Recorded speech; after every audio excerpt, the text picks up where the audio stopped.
Este año, el Premio Nobel de Física está directamente relacionado con los agujeros negros. En particular, fue otorgado a los astrónomos que nos descubrieron el agujero negro central de la galaxia Vía Láctea.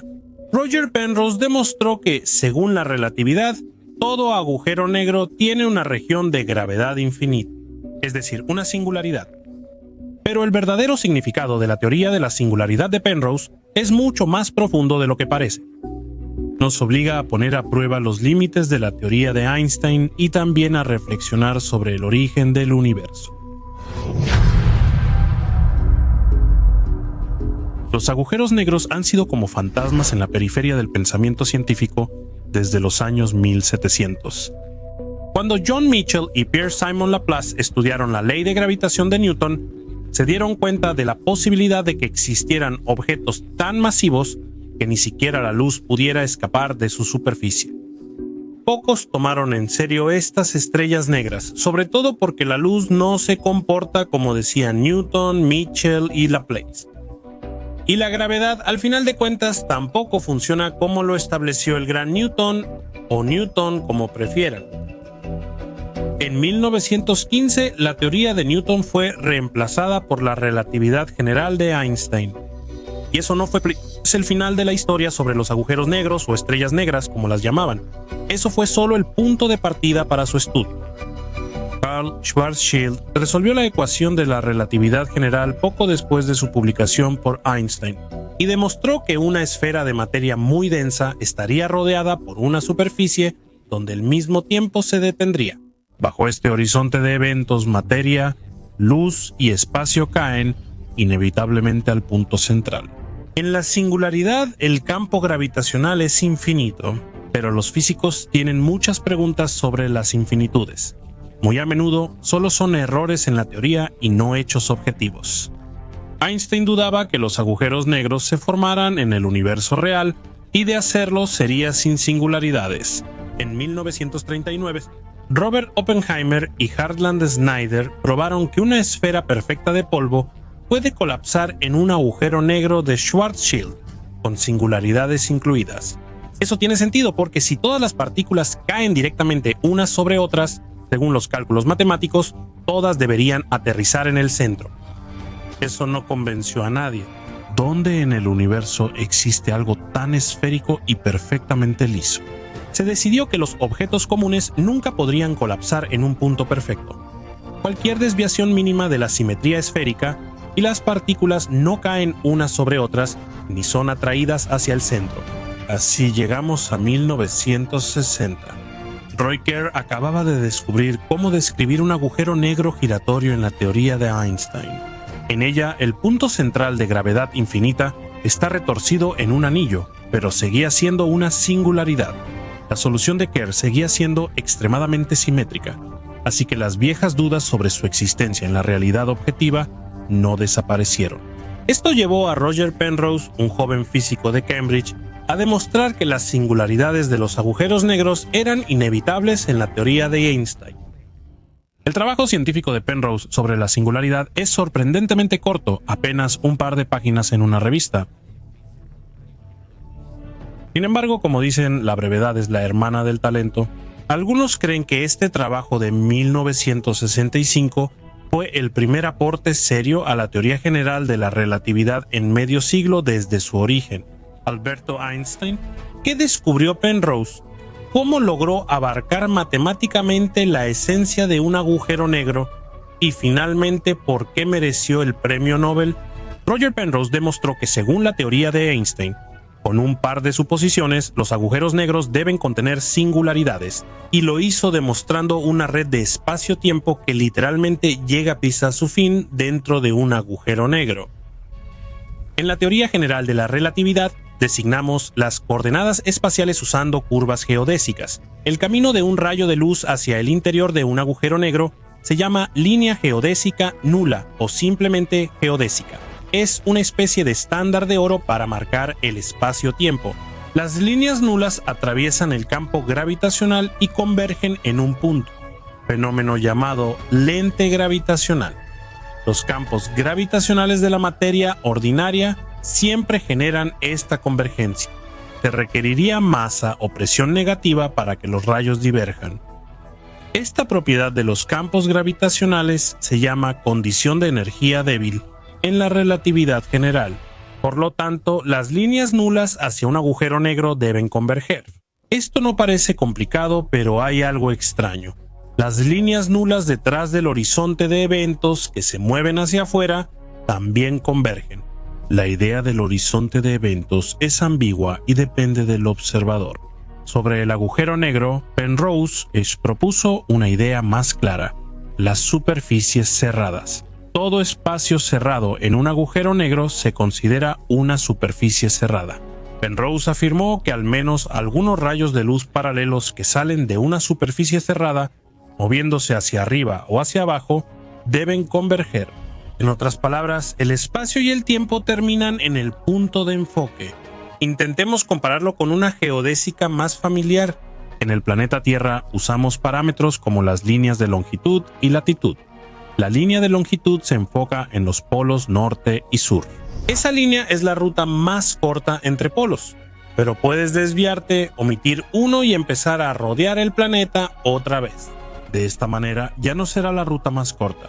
Al viajar por un agujero negro no llegarás a un polo, sino al final del tiempo o espacio. Callejones sin salida real. Roger Penrose demostró que el espacio y el tiempo pueden tener agujeros peculiares. Estos agujeros se relacionan con la curvatura o gravedad infinita del espacio-tiempo, es decir, singularidades. Penrose no pudo demostrar qué singularidad se formaría en un agujero negro. Él solo descubrió que su presencia allí es obligatoria. Tan pronto como Penrose publicó su trabajo, un joven estudiante se inspiró y lo complementó de una manera muy inusual. A este estudiante lo apodaban Stephen Hawking. En su tesis doctoral, Hawking demostró que podemos usar las mismas pruebas para averiguar el comportamiento de las geodésicas que se mueven hacia atrás a través de todo nuestro universo hasta el Big Bang. Hace casi 40 años sabemos que el universo se expande y probablemente se originó en un estado menos comprimido. Sabemos que las geodésicas convergen al retroceder en el tiempo, pero eso no significa que cada una de ellas necesariamente deba encontrarse con otra. Por ejemplo, pueden no encontrarse aunque formen un nudo denso. Joaquín demuestra que las pruebas de Penrose sobre agujeros negros también aplican al universo, donde las geodésicas en expansión convergen y forman una singularidad. El tiempo en sí mismo no se puede rastrear después de ese punto, lo que sugiere que el tiempo realmente nació durante el Big Bang. Joaquín y Penrose desarrollaron estas ideas juntos más tarde y las publicaron en 1970. Probablemente ahora es el mejor momento para decir que los teoremas sobre las singularidades son muy probablemente incorrectos o al menos llevan a errores. Nos dan predicciones de la teoría pura de la relatividad general y toman en cuenta diferentes estados de energía. Sabemos que la relatividad general aún no es el panorama completo, y precisamente ese entendimiento es el mayor mérito de las teorías sobre las singularidades. La solución sería unir la relatividad general y la mecánica cuántica, la gravedad cuántica. Una teoría así podría explicar qué ocurre con las geodésicas al colisionar, y quisiéramos creerlo. ¿Qué son realmente las geodésicas? ¿Espacio y tiempo? Penrose y Hawking nos guiaron hacia esta teoría aún no revelada. Roger Penrose este año recibió el Premio Nobel de Física por su contribución a la comprensión teórica de los agujeros negros.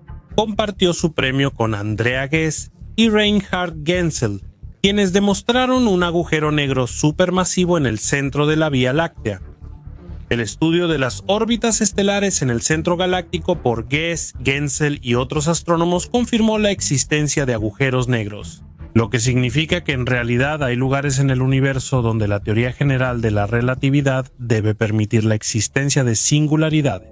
Y todos estos descubrimientos increíbles surgieron de la idea de cómo se comportan los rayos al chocar y encontrarse en callejones sin salida del espacio-tiempo. La luna, tan misteriosa, atractiva y enigmática, es el único satélite de la Tierra, su eterna compañera. Parece que ya ha sido estudiada de arriba abajo. En la luna han aterrizado personas y sondas.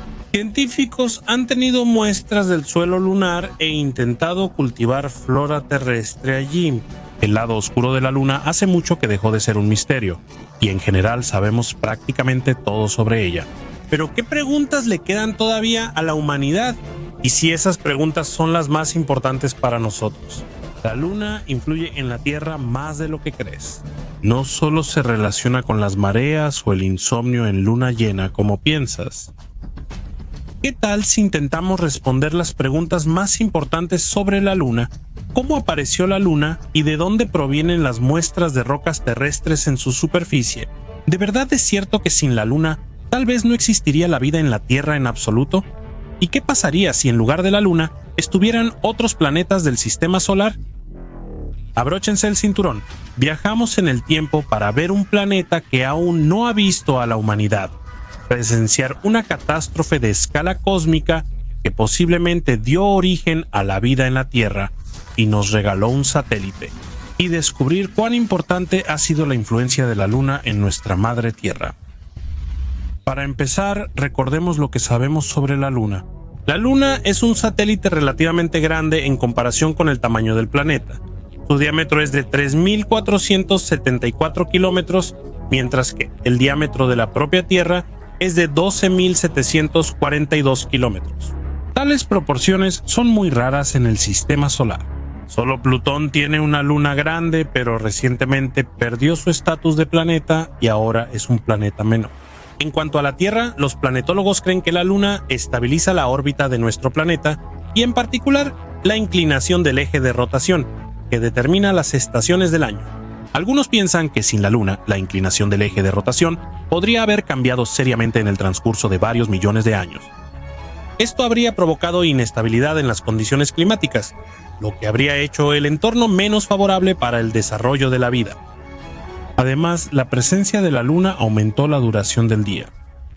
Tampoco olvidemos que la Luna, gracias a su capacidad de reflejar la luz, nos da iluminación durante la noche, y sus fuerzas magnéticas ayudan a regular el nivel de las aguas en el mundo. Un gran aporte al estudio de la Luna nos lo dio el programa Apolo. Se pudieron traer a la Tierra muestras del suelo lunar, un verdadero tesoro para quienes realmente querían saber más sobre el origen de nuestro satélite. Uno de los hallazgos más sorprendentes de los científicos fue que la composición de ese suelo era muy similar a la de las capas externas de las rocas terrestres. Por ejemplo, si tomamos un elemento como el oxígeno y observamos la prevalencia de sus isótopos, podemos llegar a la conclusión de que su composición es casi idéntica en el suelo lunar y terrestre. Si intentamos comparar el suelo terrestre con, digamos, el marciano, su composición será radicalmente diferente. Otro descubrimiento importante fue que la roca lunar es mucho más seca en comparación con la terrestre. Daba la impresión de que la roca lunar había estado expuesta a temperaturas extremadamente altas y había perdido los elementos que pueden evaporarse fácilmente. ¿De qué puede hablar esto? ¿Será posible que la Luna alguna vez fue parte de la Tierra? No solo eso, esto sugiere que el proceso de formación de la Luna está relacionado con algún fenómeno extremadamente destructivo, específicamente con la colisión de nuestra Tierra con algún cuerpo celeste masivo. ¿Será cierto esto y la Luna apareció precisamente de esa manera? Existen varias teorías sobre cómo la Tierra obtuvo su satélite, pero la más aceptada es el modelo de formación de la Luna por impacto. Según esta hipótesis, hace varios miles de millones de años, un objeto comparable en tamaño a Marte chocó contra nuestro planeta. Como el impacto fue tangencial, de lo contrario, la Tierra simplemente habría explotado. Este objeto o salió al espacio tras chocar con la Tierra o se hundió completamente en su interior. Fragmentos de roca y magma expulsados por el impacto quedaron en la órbita terrestre, y ahí durante millones de años se reunieron en un solo objeto, que gracias a la rotación adquirió una forma esférica. ¿Y qué pasaría si esa colisión no hubiera ocurrido? ¿Y si en ese momento hubiera habido personas en el planeta? Regresemos aproximadamente a hace 4.600 millones de años, cuando cientos de planetas muy jóvenes comenzaron a formarse alrededor de una nueva estrella, nuestro Sol. Entre ellos estaban los pequeños Venus y la Tierra. Sus trayectorias eran muy diferentes a las actuales, eran más caóticas, por lo que las colisiones simplemente tenían que ocurrir. Imaginen una carrera sin reglas, un montón de autos a diferentes velocidades van en círculo, en nuestro caso, alrededor del Sol joven. Se adelantan unos a otros y muy seguido chocan. La Tierra y Venus tuvieron éxito en esta carrera, se convirtieron en verdaderos devoradores de planetas más pequeños. Estos planetas eran parecidos al principio de su existencia, pero ocurrió algo que hizo que las dos hermanas fueran completamente diferentes, y ese algo fueron las colisiones con otros cuerpos celestes que experimentaron Venus y la Tierra, y que, en esencia, cambiaron para siempre el destino de ambos mundos. Entonces, dos objetos chocan contra la Tierra y Venus, y ambos impactos tienen enormes consecuencias para ambos planetas. ¿Qué sucede entonces? El impacto con la Tierra hace que el planeta gire más rápido. Gracias a esto se forma un campo magnético fuerte alrededor del planeta, lo que le da protección contra la mayor parte de la radiación solar. Eso permitió que la vida se desarrollara en la Tierra. También gracias a este impacto, la Tierra obtuvo la inclinación de su eje, lo que provocó la aparición de las estaciones del año. ¿Acaso le pasó lo mismo a Venus y también pudo haberse formado vida allí? Por desgracia, no. Cuando un objeto similar, pero de mayor tamaño, chocó contra Venus, su impacto no solo detuvo la rotación de Venus, sino que hizo que el planeta girara en sentido contrario. Además, su rotación es casi 243 veces más lenta que la de la Tierra. ¿Cómo pudo esta catástrofe afectar el futuro de Venus? El asunto es que la velocidad de rotación del planeta se volvió insuficiente para que su núcleo pudiera empezar a generar un campo magnético fuerte. Resulta que la superficie de Venus quedó indefensa ante el flujo mortal de partículas lanzadas por el Sol. Al planeta hipotético que arrancó un pedazo de la Tierra, que luego se convirtió en la Luna, se le llama Tea. Se considera que la colisión entre la Tierra y Tea fue la última gran catástrofe que vivió nuestro planeta. ¿Se pueden imaginar lo que nos pasaría si un planeta de ese tamaño chocara con la Tierra ahora? Una cosa es segura, la humanidad no tendría ninguna posibilidad de sobrevivir. Una ola de fuego consumiría por completo la atmósfera. Los fragmentos de ambos planetas luego empezarían a formar un nuevo mundo, en el que ya no habría lugar para el ser humano ni para ninguna de las formas de vida que hasta ese momento habitaban la Tierra. Realmente no me gustaría vivir una catástrofe así, pero en la práctica sin duda debemos estar agradecidos con Tea, porque sin la Luna la vida en nuestro planeta sería radicalmente diferente de lo que tenemos ahora. Muchos especialistas incluso ponen en duda la posibilidad de que la vida se desarrolle en la Tierra sin un satélite natural con parámetros que correspondan a los de nuestra Luna. Esto forma parte de la hipótesis de la Tierra única que analizaremos en próximos episodios. Por ahora, intentemos imaginar qué pasaría si en el lugar de la Luna estuvieran otros planetas del sistema solar. En el caso de Venus, por su tamaño y notable reflejo de luz, tendríamos noches similares a los crepúsculos tempranos actuales. Además, la hermana de la Tierra difícilmente podría convertirse en su satélite, ya que es demasiado grande. Si Venus orbitara la Tierra a la velocidad de la Luna, eventualmente sus trayectorias chocarían y ocurriría una catástrofe. Casi lo mismo aplica para Marte. Si no tuvieras suerte de estar en el planeta Tierra en el momento en que Venus o Marte se convirtieran en un satélite natural de nuestro planeta, deberías prepararte para algunas consecuencias catastróficas. Tsunamis, un aumento brusco del nivel del mar, un incremento catastrófico de la luz solar reflejada por el satélite. No olvidemos los cambios en las trayectorias de ambos planetas. Aunque en el caso de Marte, algunos especialistas consideran posible que la Tierra y Marte se conviertan en una especie de mini sistema planetario, manteniendo cierto equilibrio, sin colisiones ni catástrofes cósmicas a gran escala. ¿Y qué pasaría si el tamaño del posible satélite supera el tamaño de la Tierra? Nuestro planeta, Al encontrarse a poca distancia de Júpiter, se convertiría en un satélite del gigante gaseoso. La aterradora fuerza de gravedad del gigante destruiría nuestro planeta, triturándolo poco a poco y capturándolo por partes. Nos pasaría casi lo mismo si nos acercamos mucho a Saturno. Por eso debemos alegrarnos de que esté nuestra pequeña y acogedora luna a nuestro lado. ¿Qué más ha hecho ella por la Tierra, además del simple hecho de su aparición? Es sorprendente, pero hay quienes opinan que el satélite de nuestro planeta hizo una contribución decisiva a nuestra existencia, y no se trata solo de la catástrofe que hizo que la Tierra girara más rápido. ¿De qué manera? ¿Recuerdas que la Luna es responsable de las mareas del Océano Mundial? Científicos creen que las mareas impulsaron el origen de la vida en la Tierra.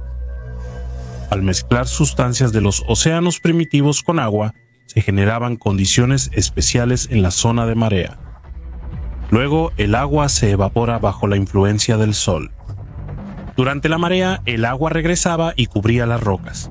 En estas condiciones de humedad y sequedad de las rocas, empezó a formarse aquello que mucho después se convertiría en vida. En esas condiciones de sustancias simples surgieron moléculas complejas. El ácido ribonucleico, uno de los componentes fundamentales de las células vivas, pudo haber surgido por primera vez gracias a las mareas controladas por el movimiento de la Luna. Las zonas de marea eran verdaderos laboratorios químicos de aquella época, laboratorios en los que se originó la vida misma. Quizá esto suene tonto para el hombre moderno, pero al saber tantos hechos sobre nuestra vecina cósmica más cercana, nos sorprende que la imagen de la Luna haya sido divinizada y celebrada en la cultura mundial durante siglos. Pero incluso ahora podemos mirar el disco lunar o la Luna con gratitud y curiosidad. ¿Quién sabe cuántos milagros esconde este cuerpo celeste tan misterioso y a la vez cercano y lejano? ¿Es cierto que nadie ha logrado medir la velocidad de la luz? ¡Qué tontería!, dirán ustedes. ¿Acaso no se conoce la velocidad de la luz? Son 299.792.458 metros por segundo. Eso lo aprendemos desde la escuela. Desde 1983 usamos la velocidad de la luz para definir el metro. De hecho, es simplemente la distancia que la luz recorre en el vacío en un segundo. Esta definición se confirma fácilmente con una fórmula. Resulta que 299.792.458 es realmente el valor numérico de la velocidad de la luz, sin ninguna inexactitud ni fracciones. Entonces, ¿de qué trata nuestro video? Vamos a intentar demostrarles que la luz en realidad puede no moverse a esa velocidad. Esta extraña afirmación tiene derecho a existir porque, en realidad, nadie ha podido medir esa velocidad.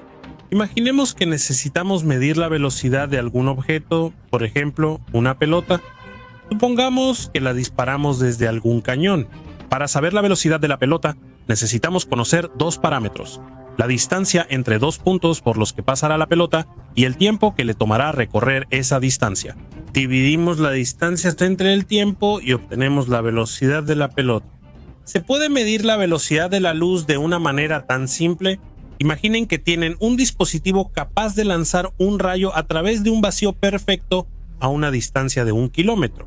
Inician el cronómetro al disparar el rayo y lo detienen cuando llega al kilómetro. Hay un problema. ¿Cómo sabrán que el rayo llegó al límite? Bien, parece que necesitamos dos cronómetros, uno al inicio del trayecto del rayo y otro al final que pueda detenerse automáticamente cuando detecte el rayo. De nuevo hay un problema. ¿Cómo podemos estar seguros de que ambos cronómetros están sincronizados? Por ejemplo, se pueden conectar con un cable y enviar un impulso de un dispositivo al otro, pero ese impulso viajará a la velocidad de la luz, es decir, llegará con cierto retraso. Intentemos otra manera. Vamos a unir y sincronizar dos temporizadores y luego llevaremos uno de ellos a la frontera. ¿Qué podría salir mal? La teoría especial de la relatividad afirma que los relojes en movimiento laten más lento respecto a observadores en reposo. Para cuando el reloj llegue a la marca de 1 kilómetro, ¿ya no estará sincronizado con el dispositivo que quedó atrás? La única solución es olvidar el segundo temporizador, que siga viajando por el vacío. Coloquemos un espejo a 1 kilómetro del primer temporizador para reflejar el rayo. En ese caso, el primer temporizador podrá detectar el rayo de regreso y se detendrá. Claro, habiendo medido una distancia no de 1 kilómetro sino de 2, la descripción de este experimento es muy parecida a los primeros intentos de medir experimentalmente la velocidad de la luz. El físico francés Hipólito Fizeau, en 1849, dirigió un haz de luz a un espejo a 8 kilómetros usando una rueda dentada giratoria. Al aumentar la velocidad, logró que los rayos regresaran y pasaran por los pares de dientes de la rueda. Se descubrió que la velocidad de la luz era de 313,000 kilómetros por segundo. Fíjate, eso es solo el 5% del valor actual. ¿Se puede llamar exitoso este experimento? Se midió el trayecto de la luz de ida y vuelta, pero nadie ha logrado medirlo en una sola dirección. Y piensen, ¿qué pasaría si la velocidad de la luz en una dirección es diferente a la del rayo que regresa? Imaginen que tenemos que hablar con un cosmonauta que en este momento está en Marte. Probablemente tenga un nombre americano, pero para facilitarlo llamaremos Mischa. Le enviamos una señal y recibimos una respuesta 20 minutos después. Es decir, nuestra señal tarda 10 minutos en llegar a Mischa y luego la respuesta tarda otros 10 minutos en regresar de él. Suena bastante lógico, pero ¿qué les parece la hipótesis de que nuestra señal tarda los 20 minutos completos en llegar a Mijaíl, pero su respuesta llega instantáneamente? Tonterías, tonterías. Desde el punto de vista científico, ambas versiones tienen derecho a existir. ¿Por qué debería variar la velocidad de la luz? Es posible que exista una dirección más conveniente a través del espacio-tiempo, una especie de autopista de alta velocidad en la materia. Eso tiene sentido porque además de lo igual y simétrico, en el universo hay una enorme cantidad de asimetría. Los científicos todavía intentan comprender por qué hay más materia que antimateria en nuestro universo. Los físicos a menudo suponen que la velocidad de la luz puede ser diferente dependiendo de si el rayo va hacia adelante o regresa. Esta diferencia puede ser de solo unos pocos % o puede alcanzar valores extremos hasta el infinito. Nuestro conocimiento del valor exacto de la velocidad de la luz es más un acuerdo que un hecho experimental comprobado. Alberto Einstein lo indicó en su trabajo de 1905 titulado Sobre la electrodinámica de los cuerpos en movimiento. Varias páginas del trabajo están dedicadas al problema de la sincronización de relojes en diferentes ubicaciones. Einstein escribe que no existe ninguna posibilidad de comparar conscientemente dos magnitudes entre sí hasta que no acordemos cuánto tiempo le toma a un rayo recorrer el camino de regreso. Así, en la ciencia apareció el término sincronización de Einstein. Básicamente es un acuerdo para sincronizar relojes que se encuentran en diferentes lugares. Durante 100 años, los científicos intentaron calcular la velocidad de la luz por sí sola, sin espejos ni reflejos. ¿De verdad en todo ese tiempo la gente no encontró una manera de finalmente lograrlo? Podríamos, por ejemplo, usar una cámara de alta velocidad que pueda tomar 1 billón de cuadros por segundo. Así podríamos ver cómo la luz recorre su camino dentro de algún recipiente hueco. El problema es que en el caso de la cámara no ves la luz en sí, ves su reflejo en el objetivo. Esto no es un camino de luz unilateral, sino de ida y vuelta. Regresemos a nuestro viejo experimento con 2 temporizadores. Uno lo enviamos al vacío. Vamos a traerlo de vuelta. Entonces, ¿qué pasa si ponemos un dispositivo de sincronización entre estos 2 temporizadores? Lo conectamos con un cable a los temporizadores y les enviamos 2 impulsos simultáneos. Si la velocidad de la luz es igual en ambas direcciones, los relojes se sincronizan perfectamente. Si es diferente, uno se adelanta al otro. De esa diferencia se obtiene el valor mágico de la velocidad de la luz, aunque aún así no se considerará realmente como tal. Por esta misma razón, la sincronización de los relojes de esta manera no funcionará. Todo el sistema se basa en la suposición de que la velocidad de la luz es igual en todas las direcciones. ¿Qué tal si intentamos colocar 2 temporizadores sincronizados en el medio de la ruta y empezamos a moverlos en direcciones opuestas? De nuevo, esto solo funcionará si la velocidad de la luz es igual en ambas direcciones. Es claro que hay un dilema. Necesitamos relojes sincronizados para calcular la velocidad de la luz en una dirección, pero necesitamos saber la velocidad de la luz en una dirección para sincronizar los relojes. Si nunca podemos calcular la velocidad de la luz en una sola dirección, entonces, ¿para qué hablar de eso en absoluto? Algunos científicos mencionan la navaja de Occam como ejemplo. Así se llama un principio metodológico según el cual no se deben multiplicar los entes sin necesidad. En resumen, es más sencillo y conveniente aceptar que la luz viaja a la misma velocidad en todas direcciones. Y lo más paradójico es que la ciencia al hacerlo se siente mucho mejor que antes. Si dejáramos esa pregunta abierta y no diéramos características exactas de la velocidad de la luz. Sin embargo, nos parece que es muy importante llamar a la verdad por su nombre. La velocidad de la luz es un acuerdo, no un hecho comprobado empíricamente. Además, ¿cuántas preguntas interesantes puede generar esta comprensión? ¿Cuándo será la hora en Marte? ¿Realmente los eventos que ocurren al mismo tiempo en diferentes lugares suceden en el mismo momento? Podrán decir que son preguntas retóricas y estaremos de acuerdo. Sí, por ahora no hay una respuesta definitiva a estas preguntas. Pero ¿qué pasaría si después de algún tiempo la ciencia moderna llega a comprender estos procesos universales? ¿Es posible que espacio, tiempo, relatividad y mecánica cuántica estén conectados? Actualmente están en contradicción.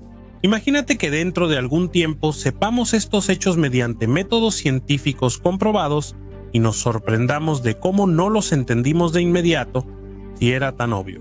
Con estos pensamientos los dejamos. Esperamos que les haya gustado nuestro video y que le den like.